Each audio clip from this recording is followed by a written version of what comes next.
Tandaan mo, hindi lahat ng malumanay magsalita ay mabuting tao. At hindi lahat ng matalas magsalita ay masamang tao. Kung ipinapatungkol nyo kay FPRRD ang sinasabi nyo, malabong may ugnay siya sa sinasabi nyong di lahat ng matalas o masama magsalita ay masamang tao. Kailanman walang mabuting tao na minumura ang Diyos, Jesus, Peter, Pope, at ang RCC. Tandaan nyo kahit si Satanas ay minsan gumagawa rin ng mabuti para sa iba. Ngunit generalidad na si Satanas ay gumagawa ng mga mabuti ay dahil para sa layo niya o para sa pansarili niyang kapakanan, at dapat uriin nyo ang talas ng pananalita. May matatalas na masama, mayroon naman di masama. Si Saint Paul matalas magsalita pero di masama, at kung sasabihin din, hindi lahat ng masama magsalita ay masama, depende sa aspeto. Kung ang masama o negative na salita ay sinabi sa masamang tao, maaaring ito ay di masama.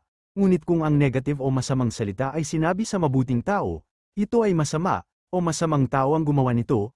Kung maka-Diyos ka o mabuti ka, huwag nang hahalo ng masama o ng mga mas-asama o walang kabuluhang pananalita, o mapang-asar. Sabi nga ng Diyos, Jesus, ayoko ng maliganggam na tao, idudura ko siya mula sa bibig ko. Si PBBM, malumanay magsalita at mabuting tao, mapagpasensya, di pala patul. Kaya nga tinawag siya ni Nostradamus na Great Lover, at si FPFEM na Greatest Lover. May mga sects leaders o ministro na malumanay magsalita pero mas asama sila.